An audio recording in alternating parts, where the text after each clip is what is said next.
Bonsoir. Donc, le squelette de fer des cathédrales, une approche pluridisciplinaire, multidisciplinaire, donc effectivement un sujet passionnant. L'emploi du fer en architecture est un vieux sujet de polémique. S'il est maintenant prouvé qu'il est largement utilisé depuis longtemps dans la construction, ce rôle a presque été constamment sous-estimé, et ceci pour plusieurs raisons. Du côté des architectes, sa fonction de consolidation a été régulièrement occultée, voire décriée. Philibert Delorme, déjà, déplorait l'usage abusif que les maîtres maçons parisiens en faisaient dans la construction sous forme de grandes barres de fer et de grandes clés pour faire notamment économie de matériaux lithiques. Si on leur avait baillé l'œuvre à la charge de n'y mettre du fer, écrivait-il dans son traité d'architecture de 1568, ils seraient contraints, à savoir les artisans, les maîtres d'œuvre, de faire mieux les murailles et de plus grande grosseur et force qu'ils ne font. La présence de ces vers dans la construction avait par ailleurs, selon lui, le défaut grave d'éclater la pierre, puisqu'effectivement le fer en rouillant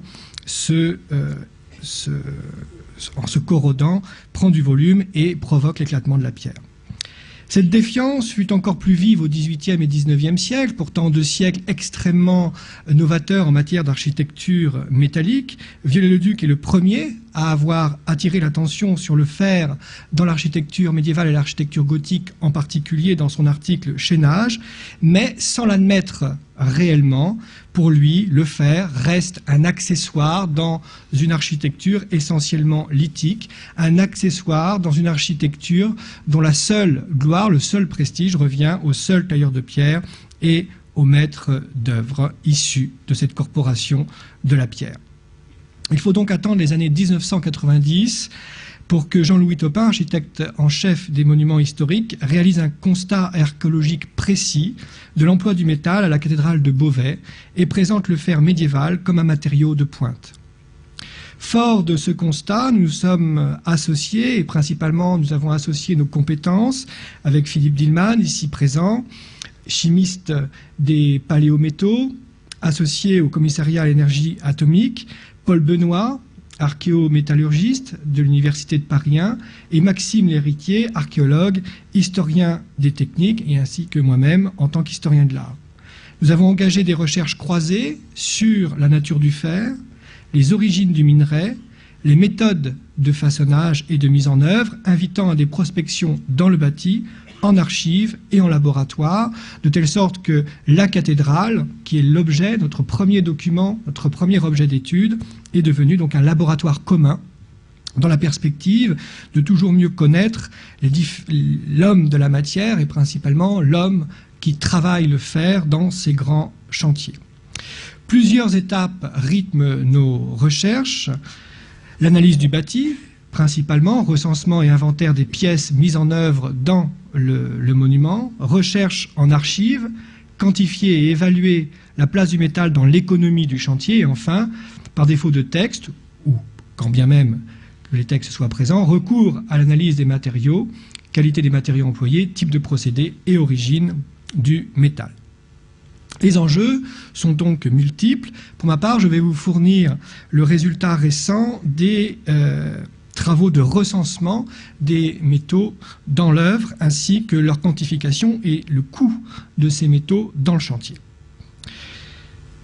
Plusieurs pièces de métal peuvent être présentées dans le monument médiéval, et gothique en particulier, les tirants intérieurs, extérieurs, les barlotières chaînantes, les agrafes, les goujons, les chevilles, les crochets.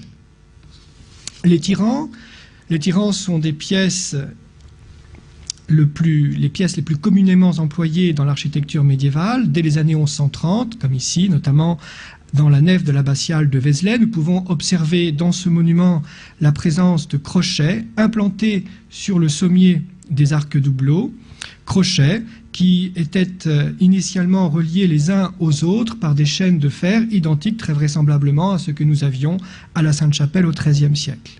Ces crochets étaient reliés au cœur des maçonneries à des longues grines de bois lancées longitudinalement et qui permettaient de pallier le déversement d'une nef prévue sans tribune ni arc-sous-comble et encore moins arc-boutant. Le fer entre donc dans la réflexion architectonique du bâti lithique, à l'état même du projet, et favorise des formes audacieuses telles que cette nef. Plus tard, beaucoup plus tard, vers 1180-1190, nous retrouvons des tirants à hauteur du bras sud du transept de la cathédrale de Soissons, des tirants qui sont effectivement disposés à hauteur des tribunes. Nous avons un bras qui est à 4 niveaux, grandes arcades, tribunes, triforium, fenêtres hautes, et les colonnes ici des tribunes, les colonnes les plus fluettes, sont reliées à l'enveloppe par des tirants de fer qui viennent se ficher dans cette enveloppe, de telle sorte à étrésillonner la structure et à éviter tout déversement. Plus tard encore, on retrouve des crochets destinés à recevoir des tirants intérieurs, ici sur le pilier central de la salle du chapitre de l'abbaye de Westminster, de même que sur les piles du déambulatoire du chœur de la cathédrale d'Amiens. Nous avons ici donc des crochets qui se trouvent à cette hauteur et qui étaient destinés à recevoir des tirants métalliques, de telle sorte à bien étrésillonner les piles, à éviter leur déversement le temps du tassement du mortier, puisque le mortier en séchant perd de son volume, et il y a là effectivement en règle générale des mouvements qui se produisent. S'il y a des tirants intérieurs, il y a également des tirants extérieurs encore plus intéressants à partir du XIIIe siècle, comme en témoigne la cathédrale de Beauvais, ici constituée d'arcs-boutants extrêmement fluets, puisque les culées de ces arcs-boutants ici s'inscrivent dans le prolongement des contreforts, à savoir sur plan rectangulaire. Ce sont de véritables feuilles de papier lancées à plus de 50 mètres de haut et qui sont étrésillonnées, reliées par plusieurs nappes de tirants extérieurs. Effectivement, une telle écriture aérienne de ces arcs-boutants ne pouvait se concevoir qu'à l'aide d'un emploi du fer. Si l'on imagine en effet les perturbations éoliennes que peut subir un tel monument d'une telle portée au vent, lorsque le vent est facial, il y a une distribution du vent de manière assez régulière de part et d'autre, et ce vent vient mourir sur les vitraux, ce qui imposera un autre élément métallique, nous le verrons, mais lorsqu'il est ici latéral, il provoque des turbulences. Les piles de ces culées ne sont pas cruciformes, mais rectangulaires, ce qui est un véritable problème pour son maintien. D'où la présence, bien évidemment, la présence de ces tirants qui favorisent leur étrésillonnement et leur pérennité. Il n'y a donc pas de forme architecturale audacieuse et encore moins d'écriture rayonnante, ici sans l'apport du métal. Lorsque le vent est facial et qu'il vient mourir sur les vitraux, il impose des contraintes sur ces derniers. Il y a effectivement une augmentation très importante de la surface vitrée entre Chartres, Reims et Beauvais. Chartres, en 1200, nous avons des surfaces vitrées de 13,75 mètres carrés. À Reims, en 1220, nous atteignons déjà 16,50 mètres carrés. Et à Beauvais, en 1260, 110 mètres carrés. L'évaluation de la poussée statique pour un vent de 100 km/h atteint une poussée de l'ordre de 12,7 tonnes pour la cathédrale de Beauvais. Quand on sait effectivement de quoi est fait un vitrail, à savoir d'une mosaïque de verre polychrome simplement reliée par du plomb, il est évident que les vitreries devaient être absolument renforcées, et renforcées principalement par du fer. On le voit effectivement à la cathédrale du Mans. Ces réseaux, ces dentelles de pierre ne peuvent être maintenus sans des renforts que l'on appelle donc ici les barlotières, des renforts métalliques qui viennent se ficher dans la maçonnerie. Donc la dématérialisation de l'architecture gothique au XIIIe siècle ne peut être envisagée qu'à condition de prendre en compte ce matériau. À la cathédrale du Mans, toujours, on peut observer ici dans la salle du chapitre, malgré l'obturation a posteriori de la baie, une barlotière toujours présente, ce qui soulève une question importante ici. Les barlotières sont-elles chaînantes, savoir, sont-elles reliées les unes aux autres dans la maçonnerie et, par conséquent, au-delà d'une fonction pour le maintien et la consolidation de la vitrerie, ces barlotières ont-elles une fonction dans l'équilibre et la structure du monument?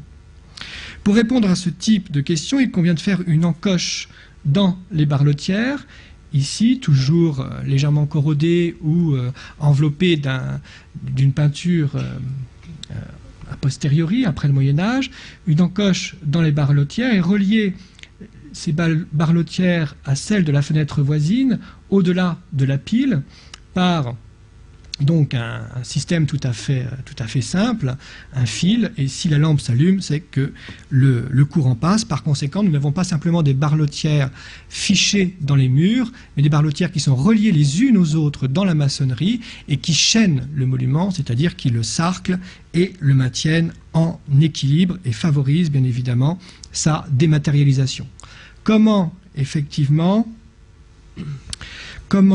comprendre un monument tel que Beauvais, d'une telle dématérialisation, avec des fenêtres dans les chapelles, dans le déambulatoire, l'absence de murs dans le triforium au profit de vitreries et des fenêtres hautes qui font en élévation un métrage identique aux grandes arcades, sans l'apport d'un matériau additif qui est le fer. Effectivement, à Beauvais, les grandes fenêtres sont dotées de barlotières chaînantes qui traversent les piles et qui, au-delà de renforcer la vitrerie, structurent, renforcent la maçonnerie elle-même. Sans ces barlotières, par ailleurs, on ne peut pas imaginer que ce grand aqueduc, ici, d'arcades et de fenêtres, ait pu se maintenir en équilibre avant la construction très tardive, au XVIe siècle, de ce transept. Les barlotières, fichées dans les piles, évitaient également le déversement du monument. Sans les barlotières chaînantes, donc profondément ancrées dans les piles orientales de la croisée, il n'y aurait certainement pas eu une pérennité de l'édifice du XIIIe siècle. À ce chaînage, à ces barlotières chaînantes du Moyen-Âge, il faut également envisager une mise en place de fer a posteriori, un fer donc prophylactique. C'est le cas de Notre-Dame d'Amiens, donc qui est composé de sa nef, de son transept et de son chœur à chapelle rayonnante, donc du XIIIe siècle, et qui, dans les années 1498 bien exactement, a présenté des faiblesses. Donc très rapidement, il a été nécessaire de réunir une commission de spécialistes, d'architectes, d'hommes du bois et du fer, puisque les transepts, ici, les deux bras du transept se désolidarisaient de la croisée en se renversant tant au nord qu'au sud. L'élévation de cette nef est extrêmement aérienne, grandes arcades, triforium et fenêtres hautes, et effectivement, un déversement s'est produit rapidement de ces deux bras du transept.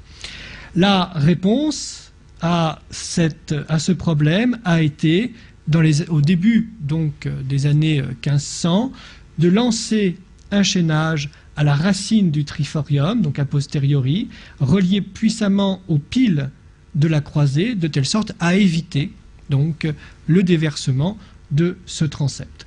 Le chaînage court ainsi sur le sol des triforiums et vient mourir sous forme d'ancre monumentale à l'intérieur comme à l'extérieur. Ces grandes barres de fer, soudées en leur milieu, reliées par des pattes, une structure donc très importante, ici avec une mire de 10 cm qui vous donne l'importance de ce métal, de sa place dans le monument. Effectivement, le chaînage peut être employé donc a posteriori. Il faut donc tout le problème est de savoir, pour nos problèmes d'archéologie, si ce métal a été mis durant la construction ou après. D'autres éléments de chaînage peuvent être mentionnés, et notamment sous d'autres formes de pièces métalliques, à savoir l'agrafe, ici pour maintenir cette corniche à frettes de la cathédrale Notre-Dame dans son état primitif du XIIe siècle, cathédrale Notre-Dame de Paris. Eh bien, chaque assise est reliée par des agrafes monumentales qui, par conséquent, consolident cette corniche et surtout offrent une assise extrêmement rigide au poussé de la charpente.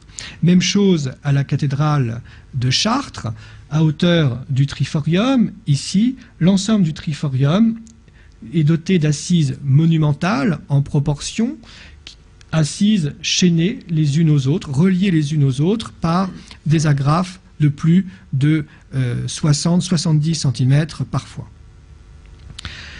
Comment imaginer par ailleurs des flèches de cette dimension soumises au vent, avec cette fluidité et cette finesse supérieure, sans l'apport du métal, et notamment encore une fois de l'agrafe?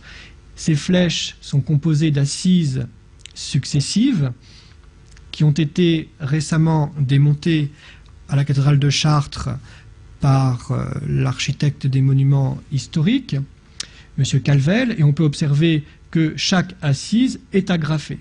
Il s'agit ici d'une reconstruction du XIXe siècle, mais il est absolument évident que les flèches sont toutes agrafées, assise après assise. Comment imaginer effectivement de pareils monuments, de pareilles flèches, telles qu'ici celle de la cathédrale de Senlis, sans l'apport du métal? Donc des prospections seront à envisager dans la perspective de mieux comprendre la réalisation et l'écriture de ces monuments. Une autre pièce très importante, bien que très discrète, mais qui atteint, nous verrons, des tonnages parfois très significatifs, les goujons. Les goujons qui sont donc ces pièces de métal vertical qui servent à relier les éléments monolithiques entre eux, et notamment ici les bagues à leur fût monolithique. Donc ici un goujon, toujours à la cathédrale de Laon. Le goujon est nécessaire quand on sait ce qu'est véritablement une bague. Donc une bague sert à relier deux supports monolithes entre eux. La bague fait toujours queue dans la maçonnerie, c'est-à-dire qu'elle suit le tassement de la maçonnerie, qui est faite d'assises appareillées au mortier, et par conséquent mortier qui se tasse au gré du poids toujours additionné sur le monument durant le chantier, mais aussi qui se tasse en séchant et en perdant de son volume. Si l'on prend une bague ici de face, eh bien nous avons des bagues qui le plus souvent sont surcreusées, de telle sorte que le fût supérieur est encastré dans la bague et relié à celle-ci par un goujon vertical, pour éviter doublement un éventuel ripement sous la pression, mais surtout, dans la partie basse, il y a toujours un espace de réserve qui est ménagé lors de la mise en œuvre, de telle sorte que lors du tassement, eh bien, le support monolithe vienne combler cet espace de réserve en suivant, ici, le goujon qui lui sert d'axe. Nous avons donc un métal qui est nécessaire dans la grande mécanique de cette architecture gothique qui évolue dans le temps et qui évolue de manière certaine. Même chose pour les parties extérieures de ces pinacles. Ici, un exemple de pinacle assez fluet à la cathédrale d'Amiens. Comment imaginer ces formes aériennes soumises au vent et à la pluie sans l'apport du métal? Un exemple, à Auxerre, lors des restaurations récentes qui ont vu la dépose de ces pinacles, on peut observer des logements très importants dans lesquels figuraient des goujons qui servent naturellement à rigidifier ces structures extérieures. Enfin, très important, des goujons ici qui permettent de véritablement relire, sinon les formes, tout du moins nos propres opinions sur l'architecture gothique, des goujons dont il ne reste ici que les logements dans une clé de voûte d'ogive, donc la pièce principale de cette voûte d'ogive ici dans le bras sud du transept de la cathédrale de Noyon, qui permet par conséquent d'affirmer que les voûtes d'ogive étaient entièrement goujonnées, à savoir tous les claveaux composant les ogives ici étaient goujonnés les uns aux autres. Donc cette structure que l'on imagine selon les textes, puisqu'en définitive on ne sait pas grand-chose sur la voûte d'ogive, qu'on imagine légère et malléable, c'est-à-dire pouvant supporter des déformations, était en définitive extrêmement lourde et extrêmement rigide, ce qui nous invite à repenser l'histoire de ce type de voûtement. Même chose ici, lors des restaurations récentes des parties hautes du sanctuaire de la cathédrale de Beauvais, nous avons pu observer la présence d'agrafes qui rigidifient ici l'arc doubleau, mais également les ogives.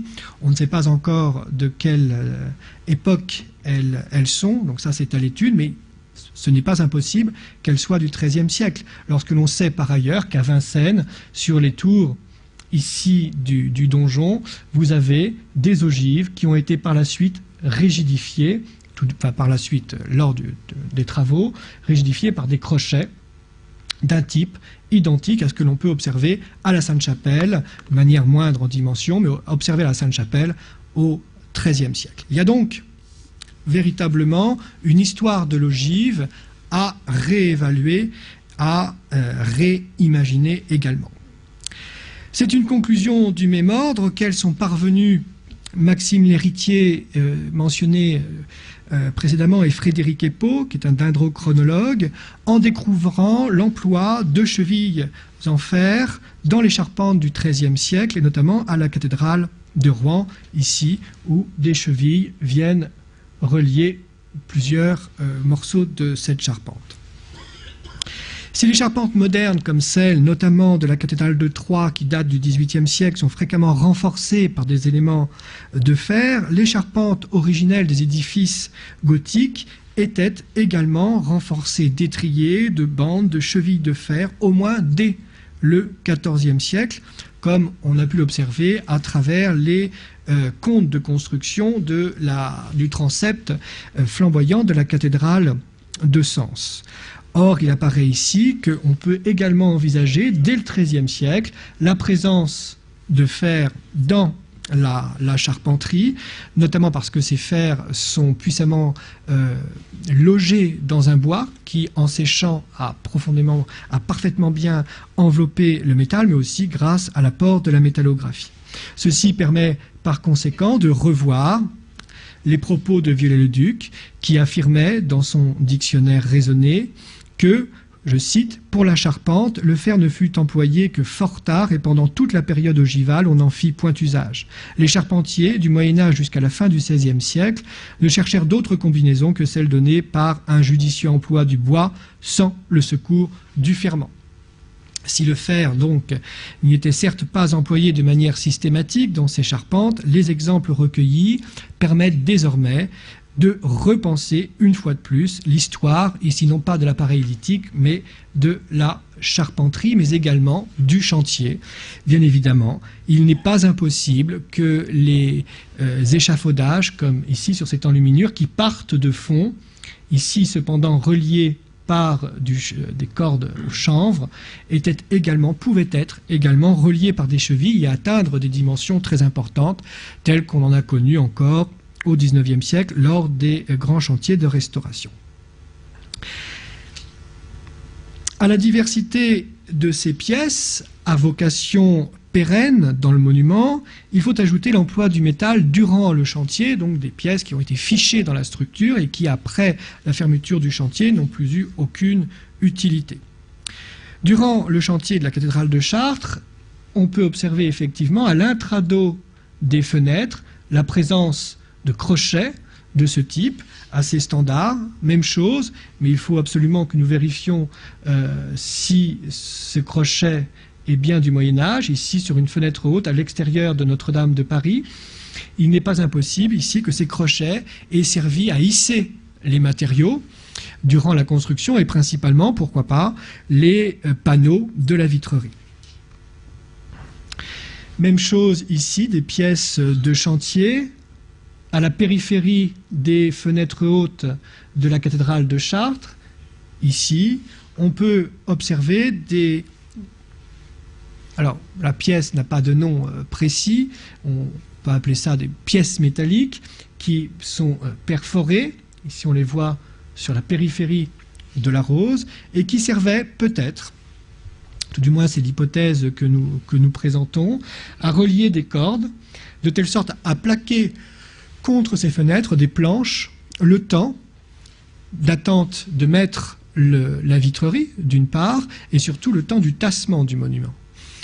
Car il est fort probable que les verrières d'un monument n'étaient pas placées immédiatement après le chantier ou durant la construction. Sachant que le monument se tasse, il faut attendre un minimum de tassement pour mettre la vitrerie, sinon, bien évidemment, elle pourrait partir en éclats. Donc ce sont là des mesures dont il faut absolument tenir compte.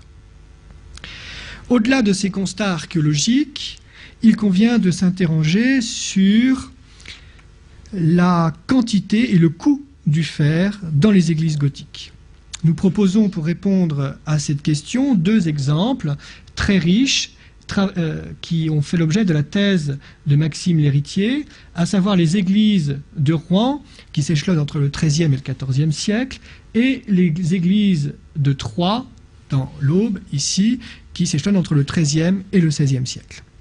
Un corpus composé de 74 éléments de fer a pu être prélevé sur ces édifices, très variés, tant au niveau de la nature des objets que de leur datation. Il concerne donc une période assez large de 3 siècles, du XIIIe au XVIe siècle. Tous les objets de fer donc, qui ont été prélevés ont bien été datés par les textes, d'une part par l'analyse stylistique du monument dans lequel il se trouve, dans lesquelles se trouvent ces pièces, et les pièces prélevées sont tous des pièces qui correspondent au corpus que je vous ai présenté, des goujons, des agrafes, des barres et des tirants, des attaches de statues, bien évidemment, des chevilles également par ailleurs. Une conclusion s'impose, plusieurs dizaines de tonnes de fer sont mises en œuvre. En termes de quantité, c'est effectivement en tonnes pour les petites églises et en dizaines de tonnes pour les plus grandes que se compte la masse de fer utilisée dans la construction au Moyen-Âge. Ces constatations, fondées à la fois sur les estimations faites sur les structures en place et sur les comptes de chantier, les comptes de fabrique, rejoignent les constatations effectuées il y a plusieurs années sur les églises du Haut-Palatinat qui proposaient 40 tonnes pour la cathédrale de Ratisbonne. Il faut dire également que de tels tonnages ne se limitent pas aux églises gothiques, puisque le bâti civil et militaire fait également usage de fer. C'est le cas des estimations produites pour le Palais des Papes en Avignon, qui fait état de plusieurs centaines de tonnes mises en œuvre dans la construction, au même titre qu'au château de Vincennes, puisque Jean Chapelot, dans un premier calcul qui sera certainement prochainement réévalué, a proposé pour le seul donjon en 1996 12 tonnes de fer. Cependant, dans le monument gothique religieux, c'est le vitrail qui est le principal consommateur de fer. D'après les archives comptables des monuments de Rouen et de Troyes, 14e, 15e siècle, les vitraux sont le plus important consommateur de fer dans une église gothique. Environ la moitié du fer acheté par la fabrique y est mise en œuvre, soit de plusieurs tonnes à quelques dizaines de tonnes par édifice, suivant l'importance de leur surface vitrée. D'après les estimations sur les verrières actuelles de l'église Saint-Urbain de Troyes, nous pouvons atteindre 15 tonnes, les vitraux de la cathédrale de Troyes et de l'abbatiale Saint-Ouen de Rouen atteignant, quant à eux, près de 25 tonnes de fer, donc il s'agit des barlotières, vous l'avez compris, une seule des fenêtres hautes de ces 2 églises pouvant en contenir plus d'une demi-tonne.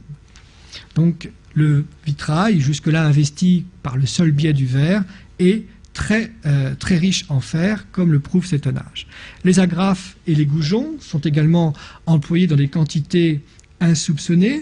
Le goujon, effectivement, qui a une forme beaucoup moins impressionnante que le fer sous forme de tirant, est néanmoins très présent. Si l'on extrapole un texte qui concerne la construction des pinacles qui ornent, donc multiples, il y a au moins une cinquantaine de pinacles à façade occidentale de la cathédrale de Rouen, on atteint par pinacle, dans cette mention d'un texte d'archives, 15 kg de fer par pinacle sous forme de goujon, donc des quantités, des tonnages qui peuvent très rapidement être croissants. Autre question très importante dès lors qu'on étudie le monument, quel coût du fer pour la fabrique, quel coût ce matériau qui donc entre maintenant en compte dans notre réflexion a-t-il dans le chantier? Eh bien, malgré ces quantités, les dépenses pour forge ne représentent en moyenne que 2 à 4% des dépenses totales du chantier et ne semblent en général pas constituer une charge financière importante pour les fabriques de ces églises. Ces chiffres rejoignent ceux évoqués par Paul Benoît au colloque Pierre et métal dans le bâtiment au Moyen-Âge qui estimait de 6 à 10% la part du métal dans la construction en considérant que fer et plomb entrent environ chacun pour moitié dans ces dépenses. En revanche, le fer peut représenter une assez grande part de certains ouvrages comme les couvertures ou les vitraux. Pour les verrières, la part de la dépense du serrurier représente 10 à 40% du prix total du vitrail. Le prix des clous dans les couvertures est aussi important. En 1488-1489, avec 45 livres dessous 10 deniers la tonne, ils atteignent 14% de la totalité des matériaux nécessaires à la couverture de la cathédrale de Troyes. La récupération du vieux métal est également importante quand elle est possible et permet d'alléger notablement le coût de la construction, comme en 1430 et 1433, lors de la rénovation des baies hautes du chœur de la cathédrale de Rouen, où les fers des anciennes fenêtres, pesant plus de 2 tonnes au total, sont systématiquement récupérés et revendus aux serruriers, permettant ainsi de réduire en moyenne d'1 tiers les dépenses de serrurerie. La présence du fer dans le monument invite à une dernière question. Pourquoi, assez brutalement aux alentours de 1140, 1130, 1140, au moment où les historiens de l'art ont défini l'apparition de l'architecture gothique sous le seul fondement des formes, eh bien, ces formes, cette architecture gothique apparaît et en présence et grâce principalement au métal. Jusqu'à l'apparition du haut fourneau, le fer était produit par réduction directe du minerai, le plus souvent un oxyde, dans un bas-foyer garni de charbon de bois et muni d'une soufflerie. Ce type d'installation, depuis l'époque où il semble s'être répandu en Europe occidentale, à savoir le 7e siècle avant Jésus-Christ, a évidemment évolué. Pour obtenir du fer à l'état métallique, il est nécessaire de réduire le minerai. Cette opération consiste à séparer, nous le verrons plus abondamment par la suite, à haute température le fer de l'oxygène et éventuellement d'autres éléments auxquels il est associé par l'intermédiaire du carbone ou des oxydes de carbone. Jusqu'au Moyen-Âge, en Europe, cette opération se passe en dessous de la température de fusion du fer qui est de 1527 degrés Celsius. Je suis historien de l'art. Le produit sorti du fourneau était donc une loupe, c'est ce qui m'intéresse principalement, ou éponge de fer, mélange de métal et de scorie, et qu'il fallait bien évidemment travailler pour transformer. Pendant des siècles, tout ce travail était effectué à la force des bras humains et nécessitait une très forte consommation en main-d'œuvre et en charbon de bois. En charbon de bois, effectivement, puisque ce dernier servait non seulement dans le four de réduction, mais aussi dans le foyer de forge, où la masse de fer était constamment réchauffée pour sa transformation. Or, pour traiter 200 kg de fer, ce qui n'est pas énorme, 25 stères de bois étaient nécessaires. Par conséquent, nous avons là une production extrêmement coûteuse. Ces opérations sont longues, coûteuses, et l'expérience prouve par ailleurs que le métal ne peut être correctement forgé à la seule force de la main au-delà d'une profondeur de 2,5 cm sous la surface de frappe. Au XIIe siècle se produit un changement d'envergure dans la chaîne opératoire. Celui-ci est lié à l'emploi de la force hydraulique pour le martelage de la loupe et sa transformation en produit semi-fini. Nous savons tous comment fonctionne un marteau hydraulique. Il s'agit donc d'une roue qui est actionnée par la force de l'eau, qui actionne donc un arbre à cames et qui produit un mouvement alternatif sur un marteau qui vient frapper la loupe. Actuellement, les plus anciennes attestations de forges hydrauliques sont celles qui sont offertes par Arnaud de Bonnevalde, le biographe de Saint-Bernard de Clairvaux, qui rapporte qu'en 1135, sur le site du Val d'Absinthe, il semble la présence d'une forge hydraulique. On en retrouve dans le monde cistercien à l'abbaye de Bordesley, mais également à Soro, au Danemark, dans les mêmes années, et enfin en Bourgogne, à l'abbaye de Fontenay. Bien évidemment, la qualité des sources et des textes que nous ont légués les moines blancs est extrêmement riche.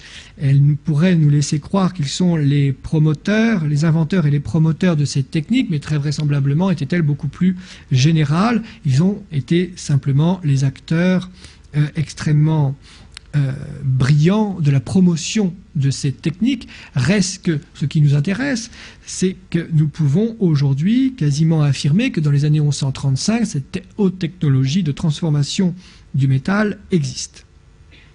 Ainsi, le marteau hydraulique ne mettait pas simplement et seulement sur le marché du fer en quantité plus abondante. Il fournissait surtout un produit qui, par les dimensions qu'il pouvait présenter, offrait une réponse technique aux rêves esthétiques des bâtisseurs gothiques, à savoir des barres d'une dimension assez grande et d'une qualité assez importante que l'on peut déterminer, ces barres, ici notamment à Avignon, dans la galerie du Conclave, par lumière rasante. Les impacts du marteau hydraulique sont assez nets.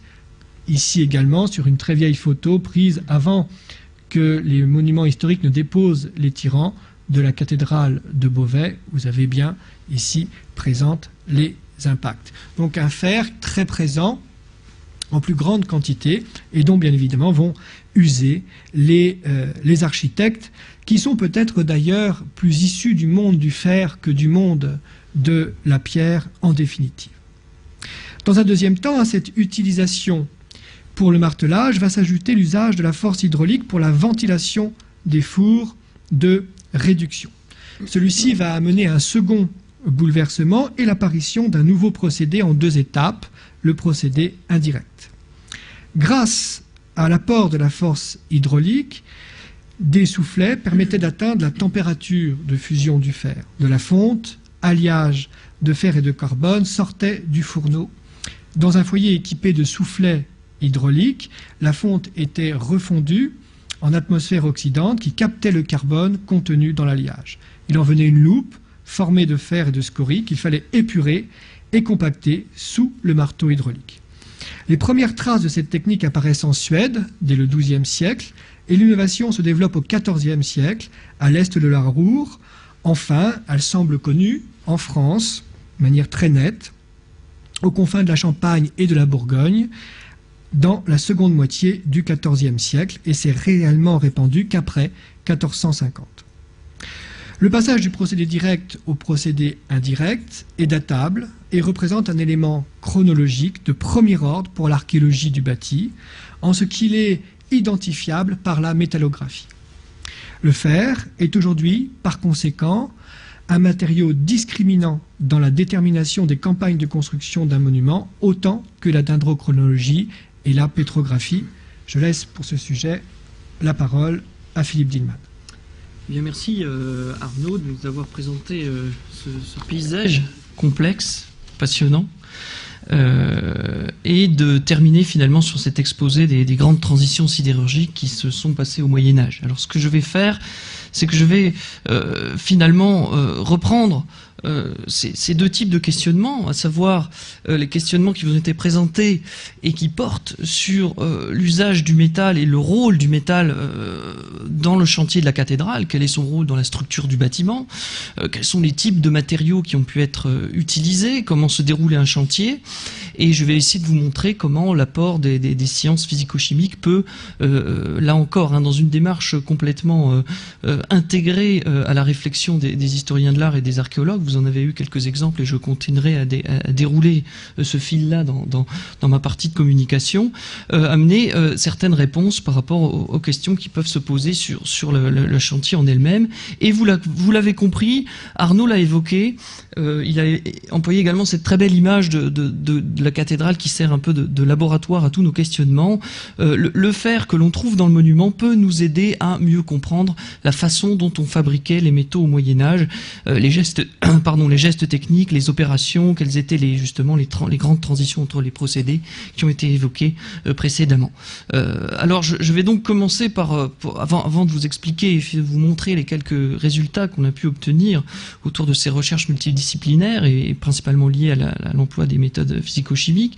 On va essayer de comprendre, en faisant de la chimie un peu avec les mains, les chimistes de l'audience me pardonneront, comment finalement on fabriquait du fer au Moyen-Âge. Et le maître mot, la principale idée qu'il faudra retenir ici, c'est qu'on a affaire à une métallurgie de l'hétérogène. Alors comme l'a évoqué Arnaud, pour faire du métal, le fer ne se trouvant pas à l'état natif sur Terre, contrairement à d'autres métaux, il est toujours associé à de l'oxygène et il constitue ce qu'on appelle le minerai. C'est principalement donc du fer et de l'oxygène, c'est ça qui nous intéresse. Ça ressemble un peu à des pierres. Vous en avez ici quelques exemples. Ces photos ont été prises lors d'expérimentations qui sont menées sur une plateforme dédiée à la reconstitution de ces méthodes anciennes qui permettent là encore à nous, physico-chimistes, de synthétiser nos échantillons comme d'autres métallurgistes synthétisent des matériaux modernes dans leur laboratoire pour essayer de comprendre les méthodes ancienne.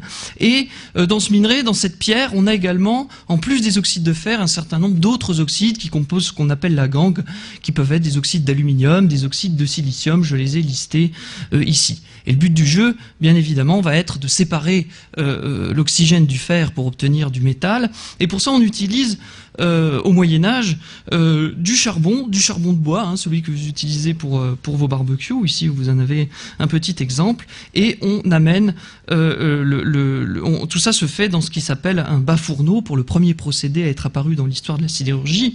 Le procédé dit direct, vous en avez un exemple ici, c'est une reconstitution qui a été faite par nos collègues dirigés par Paul Benoît et Christophe Colliou du côté de l'abbaye de Fontenay. Alors on va couper ce fourneau pour essayer d'aller voir ce qui se passe à l'intérieur.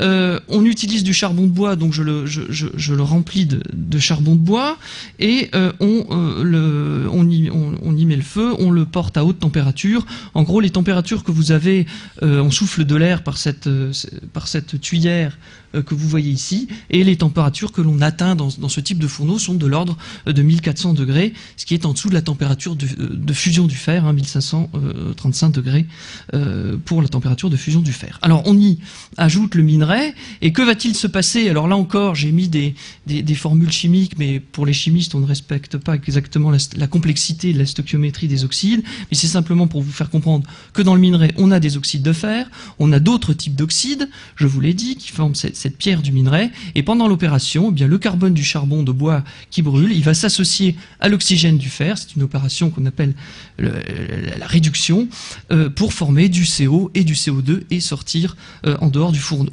Le fer, je vous l'ai dit, fond à 1535 degrés, donc là, il reste à l'état solide, c'est extrêmement important à comprendre, et il va former une espèce de masse informe à un endroit du fourneau que l'on appelle la loupe. C'est pas très important. Ce qu'il faut retenir, c'est que cette masse, elle se forme à l'état solide à un endroit du fourneau. Une partie du carbone du charbon va également pénétrer à l'intérieur du fer, et ça, nous le verrons, ça a son importance, parce que entre un fer qui ne contient pas de carbone et un fer qui contient du carbone, il y a une grande différence de comportement. L'un c'est du fer, l'autre c'est ce qu'on appelle de l'acier, et je reviendrai sur ce point. Et ce qu'il faut retenir, c'est qu'une partie du carbone peut rentrer dans le matériau. Et qu'advient-il des autres oxydes du minerai? Eh bien, avec le procédé direct, finalement, ils ne sont pas réduits, ils passent, eux, à l'état liquide et sont évacués en dehors du fourneau sous la forme de ce qu'on appelle la scorie. Vous voyez ici une très belle scorie coulant en bas du fourneau. Donc ça, c'est pas du tout du métal, ce sont des oxydes d'aluminium, de silicium qui coulent en bas du fourneau et que l'on retrouve sur les sites archéologiques de fabrication du fer, puisqu'évidemment le fer, lui, est parti notamment sur les cathédrales. Alors, une fois que cette boule s'est formée, l'opération est bien loin d'être terminée, puisque on va devoir sortir le fer de ce fourneau que l'on casse, qu'on peut casser complètement d'ailleurs, comme ici lors d'une des expérimentations. C'est notre collègue Régis Aranda qui fait ces expérimentations. Et voici une loupe qui sort du fourneau et que l'on va devoir marteler pour transformer ça en métal plus ou moins forgeable, parce que là vous avez encore ce fer complètement hétérogène qui contient, vous allez le voir, je vais vous le montrer, un certain nombre d'impuretés qui sont ces composés qui proviennent du minerai. Voici l'ensemble des opérations. Alors perte de métal durant ces opérations de soudure, ça a été évoqué précédemment, pour finalement, à la fin, au bout d'un certain nombre d'efforts qui peuvent nécessiter la contribution d'un grand nombre de personnes, obtenir une masse de métal que vous voyez ici encore hétérogène. Hein. On est loin de la barre de la cathédrale et on est loin de l'épée au passage qui peut être utilisée à la même époque. Ça nécessite encore des heures, des dizaines d'heures de travail simplement pour vous faire sentir le travail que nécessite l'emploi du fer. Alors, comme on va essayer d'analyser ces matériaux, je vais vous montrer exactement la même chose, mais cette fois-ci vue au microscope à travers une coupe de différents échantillons qui ont été prélevés dans les différentes étapes de cette opération de réduction. Donc la loupe, vous l'avez compris, c'est la masse de métal qui s'agglomère dans le fourneau. Quand on la sectionne et qu'on regarde ça au microscope, pour ceux qui ne sont pas familiers, j'ai mis l'échelle ici. Hein, en gros, on a la barre rouge fait 0,1 mm. On voit des zones blanches qui correspondent au métal en lui-même, donc là on a bien du fer métallique, et tout les zones sombres autour, eh bien c'est la scorie qui n'a pas pu s'écouler en dehors de la loupe et qui reste piégée à l'intérieur de cette loupe. Alors le forgeron va commencer à taper sur sa loupe, sur son bout de fer, et les particules de fer, vous le voyez ici, sur cet échantillon prélevé en cours d'opération, eh bien commencent à se souder entre elles, et on évacue progressivement cette scorie qui reste piégée à l'intérieur du matériau. Mais heureusement pour nous, on ne l'évacue pas complètement, le forgeron ne l'évacue pas complètement, et il reste toujours à l'intérieur de ce matériau un certain nombre d'impuretés qui peuvent avoir différentes tailles, qui peuvent avoir une taille assez importante, et qui pour nous sont vraiment ce qu'on peut appeler des petites capsules d'information piégées à l'intérieur du matériau, et vous allez voir dans la suite de l'exposé que ces impuretés que le forgeron cherchait à expurger du matériau, eh bien, contiennent pour nous un grand nombre d'informations qui sont extrêmement précieuses. Alors on va revenir au carbone. Je vous ai dit que une partie du carbone, du charbon, pénétrait à l'intérieur du métal, et vous avez vu que ce bas fourneau, c'est quelque chose d'hétérogène. On souffle à un endroit, donc là, à un endroit on a un peu plus d'oxygène, à un autre endroit on a moins d'oxygène, et donc il va y avoir plus ou moins de carbone qui va pénétrer à l'intérieur du matériau. C'est pour ça que j'ai employé ce mot de métallurgie hétérogène. Vous avez ici, ça c'est une coupe qui a été faite sur un des goujons de Rouen qui vous a été montré par Arnaud tout à l'heure, et on voit une alternance alors vu au microscope, une alternance de zones noires et de zones claires. Les zones noires correspondent à des zones très acérées qui contiennent beaucoup de carbone, et les zones claires des zones très peu carburées. Et on voit qu'on a une espèce de marbré comme ça. Vous l'avez ici à une vue un peu moins forte, un grossissement un peu moins fort, le même effet marbré. Et ça, c'est vraiment caractéristique des métaux anciens. Alors qu'actuellement, on contrôle tout ça, on a des matériaux extrêmement homogènes. La grosse différence ici, c'est qu'on a une métallurgie de l'hétérogène. Alors, quelles sont les conséquences, finalement, de la présence à un endroit d'acier, un endroit de fer? Alors il faut savoir que l'acier est plus dur que le fer, il n'a pas les mêmes propriétés élastiques, il n'a pas les mêmes propriétés de déformation, et c'est bien ça qui est intéressant. Alors je vais vous montrer ici les travaux qui ont été réalisés. On reprend l'image montrée par Arnaud tout à l'heure avec ses renforts de fer. Là c'est une image faite par Jean Chapelot, l'archéologue qui a fouillé le donjon de Vincennes, où à chaque trait rouge c'est un tirant, et on voit bien qu'au fur et à mesure qu'on monte, on a la densité de renforts qui augmente, et on a même certains croisillons à certains endroits, à certains étages du donjon. Alors nous avons eu la chance de pouvoir prélever un certain nombre d'éprouvettes sur ces barres qui ont été déposées et remplacées par d'autres, donc libres pour l'analyse, et on a pu tailler. Ce que vous voyez ici, c'est ce qu'on appelle une éprouvette de traction. Donc vous voyez, on a réusiné le fer du médiéval pour le mettre dans cette machine et tirer dessus, tout simplement, pour voir comment il se comporte. Alors tirer dessus, ça apporte énormément d'informations. C'est ce que font les gens de la science des matériaux. Vous avez ici un graphique qui vous représente notre petite éprouvette, et on va la suivre tout au long de la torture qu'on va lui faire subir, en l'occurrence tirer dessus. Vous avez ici représenté son allongement, et ici là, en ordonnée sur l'axe vertical, la force qu'il faut fournir pour produire cet allongement. Alors si on tire un peu dessus, Vous avez tous joué avec un trombone. Hein. Quand vous prenez un trombone et que vous vous jouez un petit peu avec, il revient dans sa position. C'est ce qu'on appelle le domaine élastique du métal. Si je relâche mon métal, il revient dans sa position. Et pendant un certain moment, ce trombone continue à se comporter comme ça. Alors ça, c'est le domaine de comportement d'un certain nombre de matériaux. Certains matériaux ne le dépassent jamais, comme le verre, par exemple. Lui, si on tire plus fort que ce petit domaine élastique, il va casser très rapidement. C'est pas du tout le cas du métal. Le métal, quand on continue de jouer avec notre trombone, il va rester dans une certaine position. Et on atteint ce qu'on appelle le domaine plastique, et on peut même le déformer de manière assez importante avant qu'il se casse. Alors il va y avoir des petits phénomènes de diminution de diamètre de notre éprouvette, et à la fin seulement, cette éprouvette va casser. Et ça, c'est vraiment une des caractéristiques du métal, c'est qu'on peut le déformer énormément plus qu'un verre, par exemple. Et donc, la teneur en carbone va influer sur le fait qu'on puisse déformer plus ou moins ce matériau. Un fer exempt de carbone va pouvoir se déformer énormément, ce sera plus facile de le déformer. Un acier se déformera peut-être un peu moins et ce sera plus difficile de le déformer. Alors on a fait ces tests-là sur les éprouvettes prélevées à Vincennes, et qu'est-ce qu'on a trouvé? Vous voyez ici une dizaine d'échantillons prélevés sur une dizaine de barres de Vincennes. Vous retrouvez les formes caractéristiques, donc la droite ici le domaine élastique, le domaine plastique et puis la rupture, et on voit que sur 10 échantillons, vous avez quasiment 10 comportements différents qui sont dus aux hétérogénéités que j'évoquais jusqu'à maintenant. On a des échantillons qui se cassent quasiment comme du verre, et d'autres qui se comportent, j'exagère un peu, mais comme du chewing-gum, comme votre trombone que vous pouvez déformer de manière assez importante avant de le casser. Et ça, c'est même vrai dans une même barre, puisqu'on a pris 3 éprouvettes dans une même barre, et on a eu 3 comportements différents, l'un avec une rupture très, très tôt, et l'autre avec une rupture après une déformation importante. Alors qu'est-ce que ça veut dire ça? Là, on se retourne finalement vers l'historien des techniques. Ça pose vraiment des questions sur l'appréhension que pouvaient avoir ces hommes du Moyen-Âge de ces matériaux anciens, puisque a priori, on ne pouvait pas, du fait de l'hétérogénéité du matériau, on ne pouvait pas prévoir complètement le comportement du matériau qui était produit. Alors ça, c'est vraiment une de nos réflexions actuelles, c'est de savoir vraiment appréhender la façon dont c'était surdimensionné, très certainement, pour jouer un rôle dans les monuments.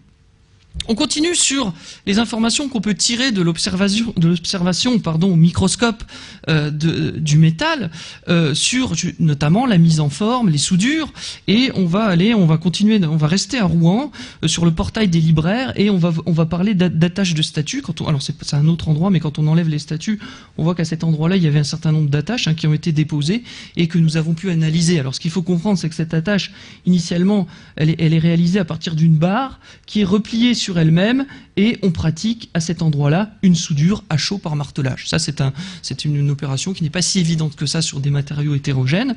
Et nous avons pu analyser différentes de ces barres, différents types de ces attaches, pardon. Vous savez faire de la métallographie maintenant. Les zones noires, ça correspond plutôt à de l'acier. Les zones blanches à du fer qui n'a pas beaucoup de carbone. On retrouve, alors sur ces schémas qui représentent ce qu'on a vu au microscope, l'hétérogénéité du matériau, mais on retrouve également quelque chose d'assez intéressant, puisque sur les agrafes de la façade occidentale, la soudure de la barre supérieure avec la barre inférieure devrait se trouver ici, on ne la voit pas, alors que sur les agrafes de la tour de beurre, on voit des fissures extrêmement importantes, de taille relativement importante, et qui traversent même complètement l'échantillon. Donc à gauche, on avait un bon forgeron qui s'était évertué à finir sa fissure et à finir sa soudure, excusez-moi, et à réaliser un travail très soigné, alors qu'à droite on a, entre guillemets, je me permets de le critiquer à travers les siècles, un mauvais forgeron, mais qui tous deux ont travaillé sur finalement, on pourrait dire un mauvais matériau, un matériau extrêmement hétérogène. Donc c'est très intéressant parce qu'à travers l'analyse métallographique, on arrive à voir des comportements de la personne qui a mis en œuvre ce métal. Alors, je citerai simplement, je vous ai dit qu'on avait affaire à une métallurgie de l'hétérogène avec du métal qui était composé à un endroit de fer, à un autre endroit de l'acier, et on a une exception majeure qui est celle du Grand Promenoir du Palais des Papes d'Avignon.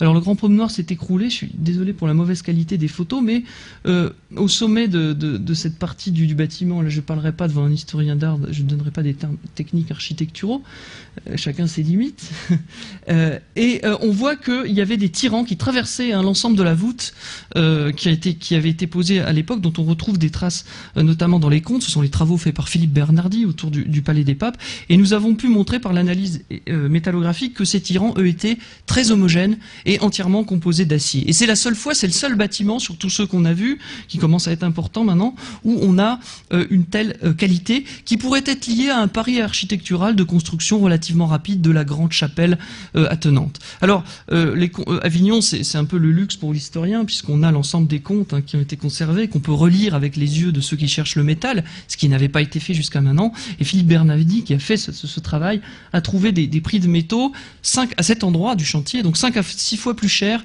que dans les autres chantiers contemporains. Donc là, c'est intéressant puisque l'histoire rejoint vraiment ce qu'on voit dans le matériau. Alors, une autre question à laquelle on essaye de répondre, et ça, ce sont des résultats relativement récents qui nécessitent, vous allez le voir, la mise en œuvre de techniques analytiques un peu plus complexes que celles que j'ai montrées jusqu'à maintenant.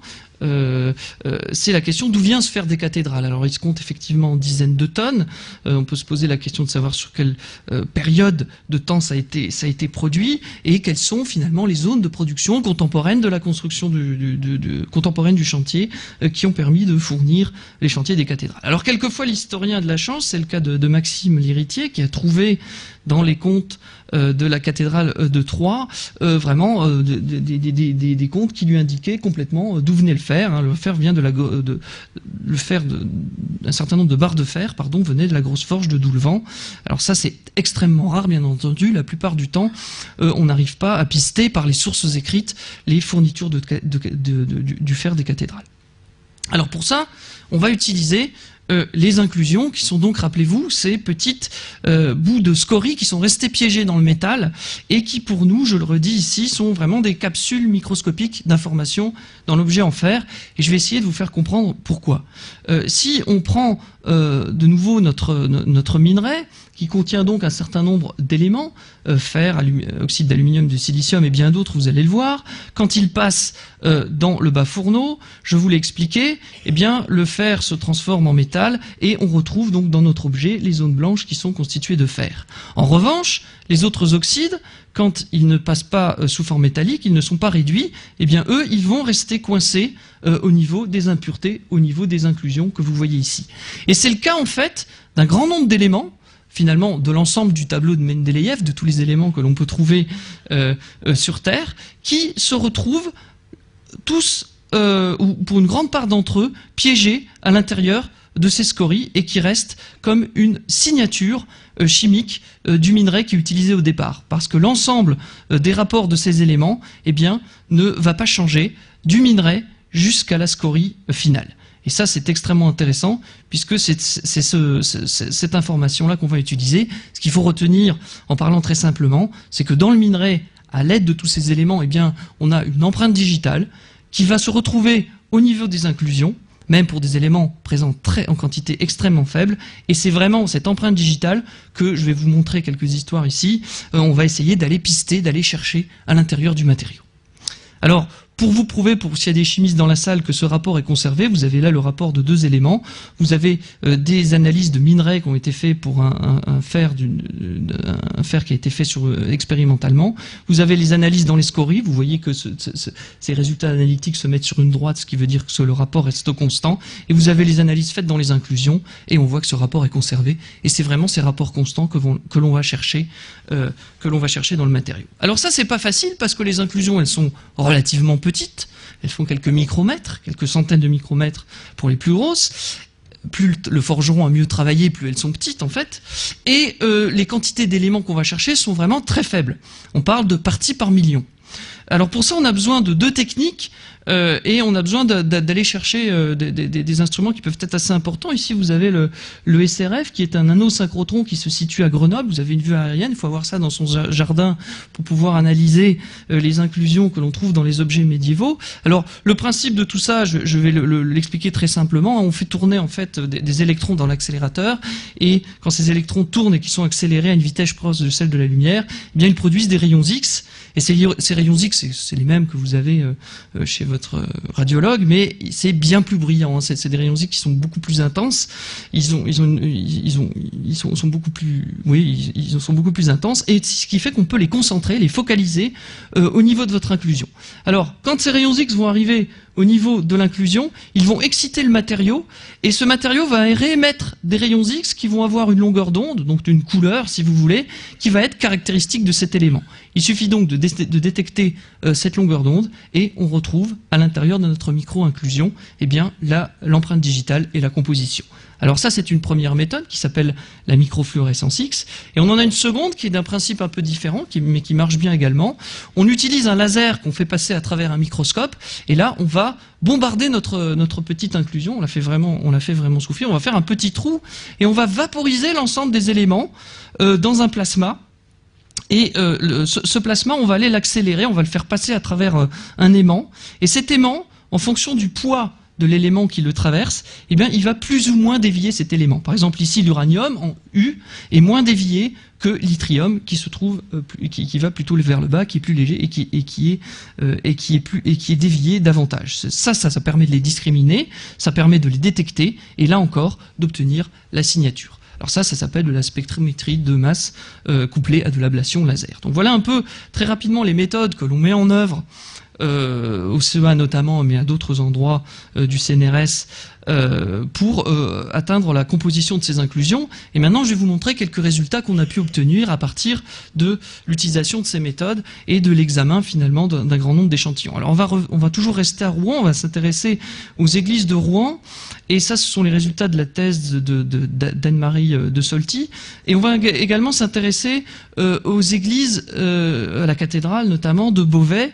Je vais vous dire pourquoi tout à l'heure, sur lesquels on a un certain nombre de renforts que vous a montré Arnaud, les renforts sur les arcs-boutants des bas-côtés, mais également au niveau des combles de la nef, sur un mur diaphragme, on a un chaînage qui traverse, que vous pouvez voir très mal ici, qui traverse l'ensemble de la nef et sur lesquels on est allé prélever dans des conditions parfois périlleuses. Et nous avons également prélevé sur ces fameux renforts au niveau du triforium. Vous voyez ici une vue plus zoomée des renforts et les prélèvements qui s'ensuivent. Alors pourquoi est-ce qu'on s'est intéressé à ces cathédrales et ces églises de Beauvais et de Rouen? Eh bien c'est parce qu'elles encadrent une zone de production sidérurgique connue au Moyen-Âge et qui est le pays de Bray. Alors ce pays de Bray, il y a des sources écrites qui nous disent que le fer du pays de Bray, eh bien, il arrive à Rouen lors des périodes de construction des cathédrales, et il arrive également à Beauvais. Alors ce qu'on a fait, alors le pays de Bray, je rentre pas dans les détails, mais c'est une formation géologique très particulière qui a un peu cette forme de boutonnière ici sur la vue satellite. Beauvais est ici, Rouen est de l'autre côté ici. Nous avons prélevé plus d'une centaine d'échantillons, alors de minerais archéologiques, trouvés sur les sites archéologiques, de minerais géologiques et de scories, je vous l'ai dit, ce sont les impuretés qui sortent du bas fourneau et que l'on retrouve sur les sites archéologiques. Donc ça nous a permis, alors vous avez ici une vue aérienne prise par Christophe Couliou, et vous voyez dans ce champ par exemple, faut saluer le travail des archéologues, chaque petit point noir ici c'est un tas de scories qu'on a pu dater, dont certains sont du Moyen-Âge et sur lesquels on a pu faire des analyses. Donc ça c'est un autre gros travail puisqu'il concerne une centaine d'échantillons et il nous permet de définir la signature chimique qui correspond à l'espace du pays de Bray, l'empreinte digitale.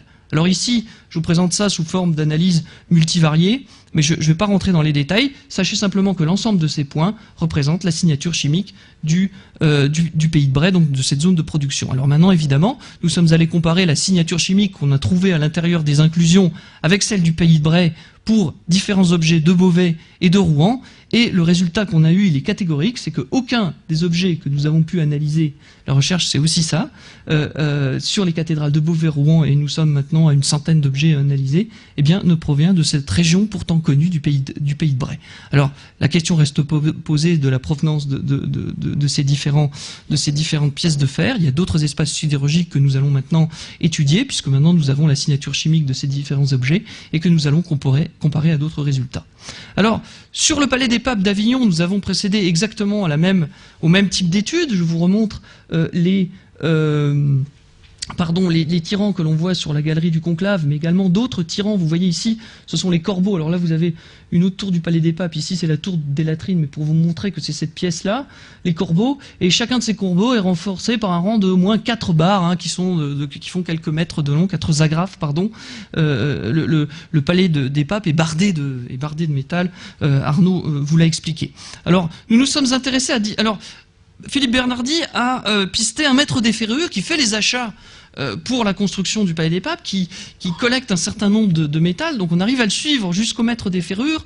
En revanche, il n'a pas trouvé où le maître des serrures s'approvisionnait. Alors il y avait quelques hypothèses que les historiens et les archéologues nous ont données, parce qu'on a quand même des données sur le paysage économique et technique de l'époque. On sait qu'il y a par exemple des marchands lombards qui font de l'acier d'excellente qualité, acier, rappelez-vous, qu'on a trouvé dans le Grand Promenoir, et qui ont des comptoirs à Avignon. On sait que cette ville d'Avignon est en relation avec le Dauphiné, et également pour des raisons politiques avec l'Ariège, qui est là encore un espace sidérurgique extrêmement connu pour la période de construction du Palais des Papes, qui est le XIVe siècle, c'est un peu plus tardif que les cathédrales.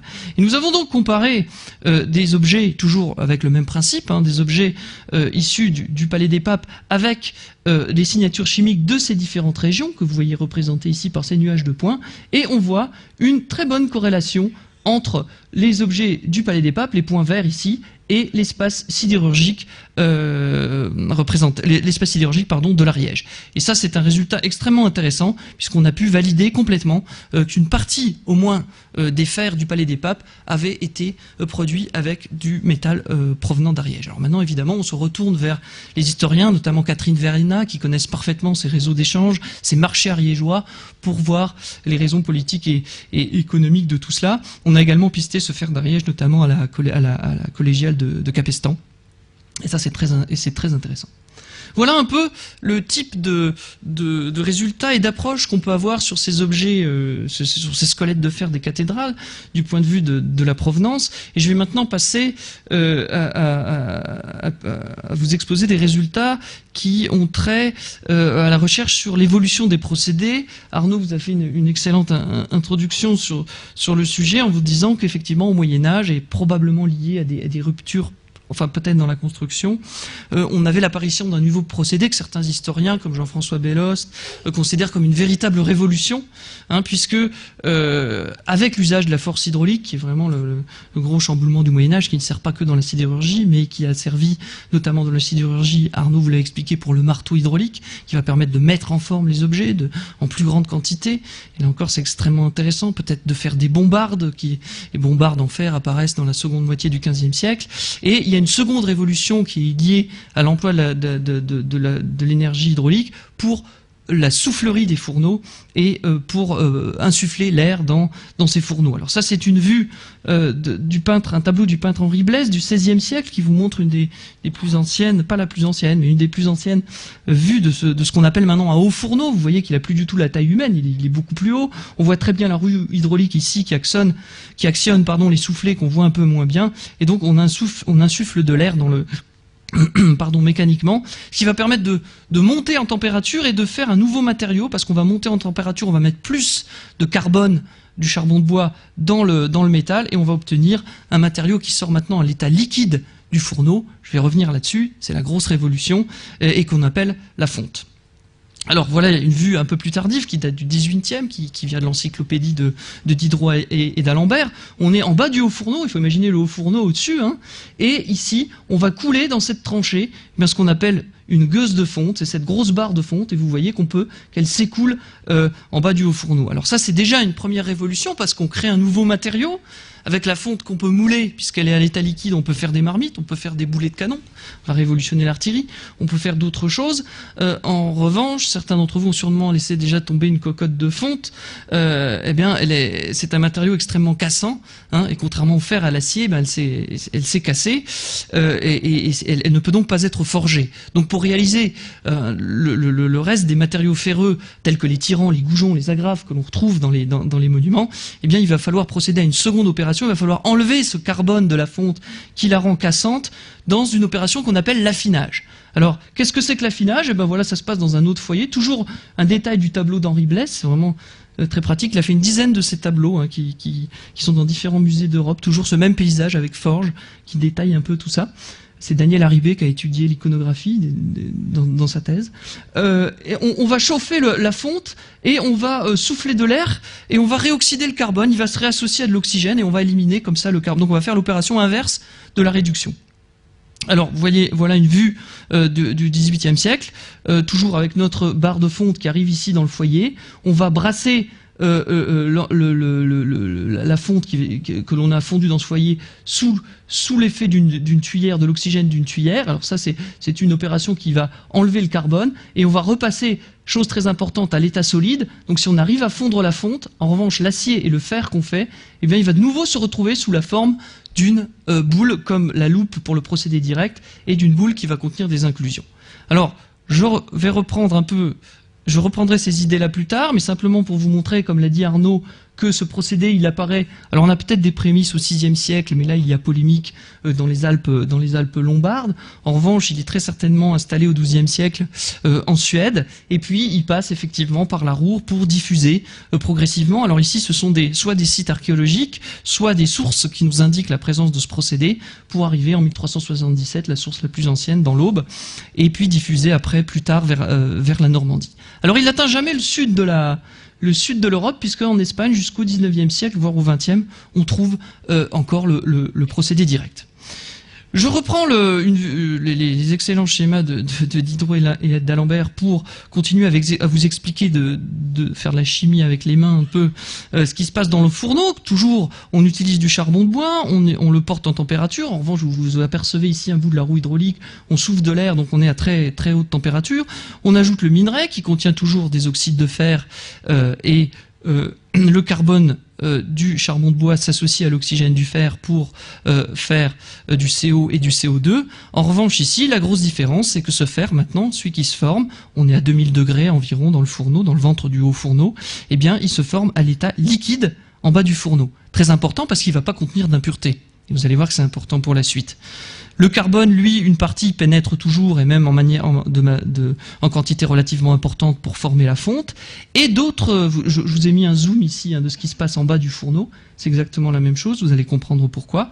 Et d'autres éléments qui se trouvent dans le minerai, on peut prendre l'exemple du phosphore, qui était sous forme oxydée, du fait de la haute température, vont également être réduits à l'aide du carbone, du charbon de bois, et passer dans le métal. On va donc avoir dans nos fontes du fer, mais également des quantités qui peuvent être importantes, quelques pourcents de carbone, de phosphore, voire même d'autres éléments. Alors, les éléments qui constituaient la gangue, les oxydes qui constituaient la gangue, l'oxyde de silicium par exemple, d'aluminium, et bien eux, quand ils ne sont pas réduits, ils vont être à l'état liquide, mais ils vont, comme ils sont plus légers, ils vont flotter au-dessus du métal, ils ne vont pas pénétrer dans le métal, et ils peuvent être éliminés très rapidement et couler à la surface de cette fonte. Ça, c'est vraiment la différence fondamentale avec le procédé direct, puisque le matériau qu'on obtient ici vu au microscope, alors les petites lamelles que vous voyez ici noires, c'est du graphite, c'est le carbone de la fonte. Vous avez des zones blanches qui correspondent à du phosphore, mais en revanche, vous n'avez aucune inclusion. Donc on a complètement enlevé l'ensemble des éléments qui n'ont pas été réduits, et en fait, ça, c'est cette différence-là qui va nous servir à distinguer les procédés. On va amener cette fonte à l'étape d'affinage qui consiste, je vous le rappelle, à ôter le carbone de cette fonte. Alors, on souffle de l'air, donc le carbone il va s'associer à l'oxygène de l'air. En revanche, certains autres éléments, eux, vont rester piégés dans le matériau qui se retrouve à l'état solide ici. Et donc, on va générer là encore de nouvelles inclusions, mais, vous avez compris, de nature chimique complètement différente de celle formée par le procédé direct. Ce qui nous a mené à pouvoir construire cet abac. Chaque point ici, c'est un objet différent. Ce sont les compositions des inclusions d'un objet différent. Et on voit que les objets issus du procédé direct qui nous ont été donnés par l'archéologie se séparent relativement bien, pour la plupart d'entre eux, de ceux du procédé indirect. Et ça nous permet maintenant, en analysant les inclusions, en reportant les objets, les résultats issus des objets dans cet abac, de savoir si le procédé direct ou le procédé indirect a été utilisé pour les fers de construction. À Vincennes, on n'a que du fer issu du procédé direct. En revanche, sur l'église de Saint-Ouen, à Rouen, eh bien, on retrouve extrêmement bien la transition vers le procédé indirect pour ces échantillons à partir de la fin du XVe siècle, ce qui est complètement cohérent avec l'histoire. Pour la Bourgogne, eh bien, on a même pu trouver des sources notamment au niveau du fer d'Auxerre de Troyes, qui était de l'utilisation du procédé indirect, qui était plus précoce que les sources écrites. Et donc vous voyez ici, on a augmenté la maille de lecture qui était limitée à celle à celle des sites archéologiques, à celle des textes historiques, par l'ensemble de la lecture physico-chimique que l'on peut avoir sur les objets.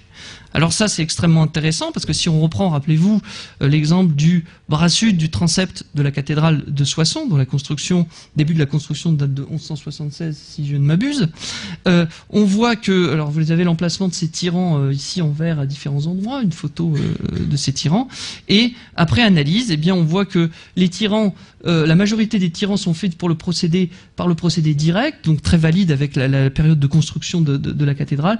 En revanche, pour toute une partie qui est liée à une reconstruction moderne 19e de la cathédrale, eh bien, on a l'emploi du procédé indirect. Donc là, vous voyez, on peut encore relire les étapes de la construction, comme le disait Arnaud, à l'intérieur du monument.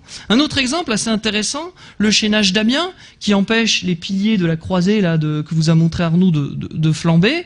Je le représente ici en orange, comme l'avait montré Arnaud. On a pu prélever 80 échantillons sur les travaux notamment de Judith Monnier, de la thèse de Judith Monnier sur ces échantillons. On a pu les analyser. Alors, ce qu'il faut voir au passage, c'est qu'on a deux types de maillons dans cette chaîne. On a un premier type de maillon que vous a montré Arnaud ici, et qui sont extrêmement standardisés. C'est-à-dire que ça, c'est les travaux d'Emeline Lefebvre. Ils ont une section, une taille très très très reproductible. En revanche, aux extrémités du chaînage, quand on va les lier au bâtiment, on voit que la forme devient beaucoup plus variée. On n'a rien de reproductible, on a quelque chose de vraiment extrêmement différent. Et ça, c'est très intéressant parce que quand on fait l'analyse des procédés, eh bien, on se rend compte. Alors là, on est au XVIe siècle, Arnaud.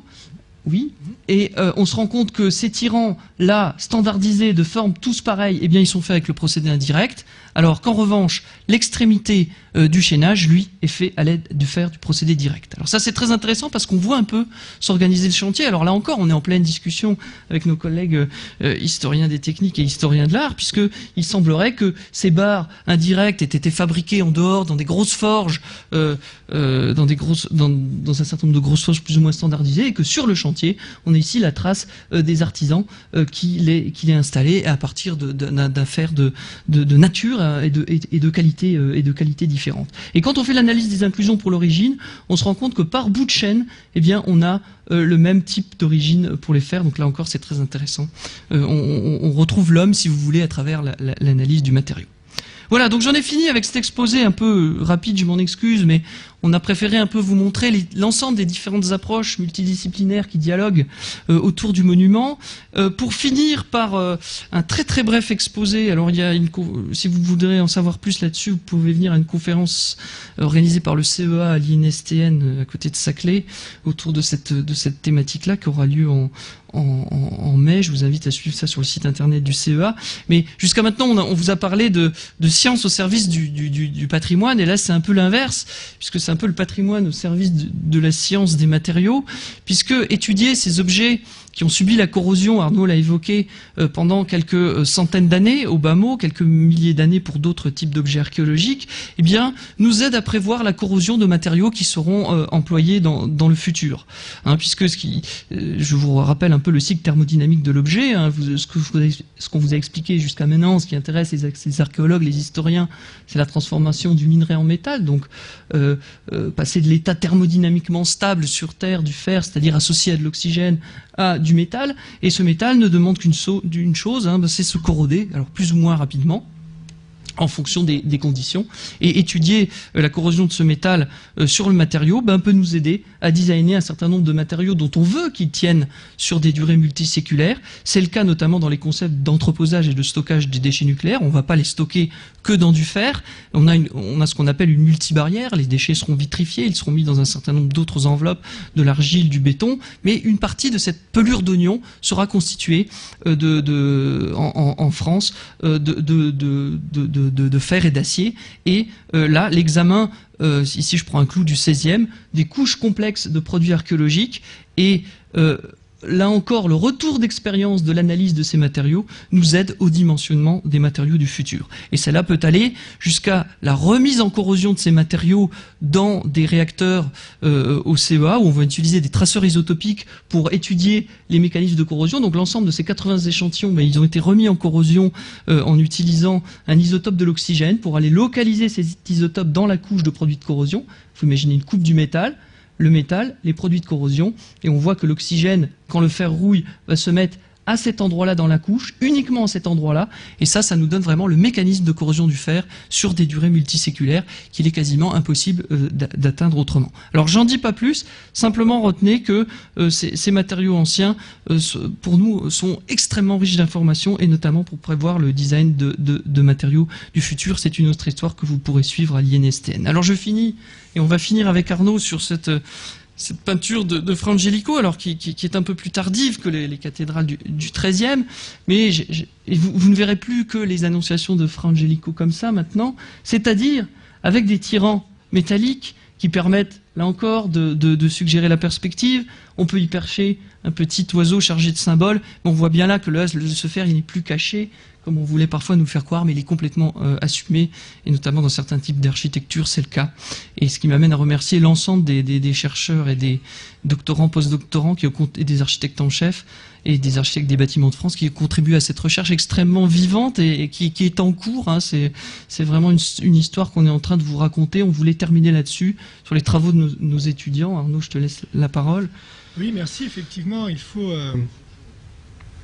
Oui, voilà, merci. Effectivement, il faut parler du futur, et le futur, ce sont les étudiants, force vive de l'université. Si elle n'a plus d'argent, elle a au moins et du CE et du CNE. Des étudiants, puis voilà, d'autres institutions et structures. Donc Emeline Lefebvre, qui travaille sur l'emploi du métal dans les grands chantiers de Picardie, et qui travaille sur l'analyse, l'enregistrement archéologique, l'enregistrement de la mise en œuvre de ces métaux et de leur contact avec le matériau lithique ou le matériau bois, mais dès le XIIe siècle. Donc ça, c'est une approche qui justement nous conduit de plus en plus dans une datation autre, enfin, qui se détache du XIIIe siècle, pour mieux comprendre justement ce qui se passe au XIIIe siècle. Julie Eckart, qui a travaillé, qui vient juste de soutenir sa thèse sur le chantier flamboyant de la cathédrale Notre-Dame de Senlis, pour répondre à une vieille question, à savoir, y a-t-il ou pas de fer dans l'architecture flamboyante, parce que en histoire de l'art, il y a des clivages, il y a les spécialistes du XIIe, les spécialistes du XIIIe, les spécialistes des XIVe, XVe et XVIe siècles, ces derniers estimant que, n'ayant pas de mention de fer dans les textes, il n'y en a pas dans les monuments. Bon, donc qui est extrêmement réducteur.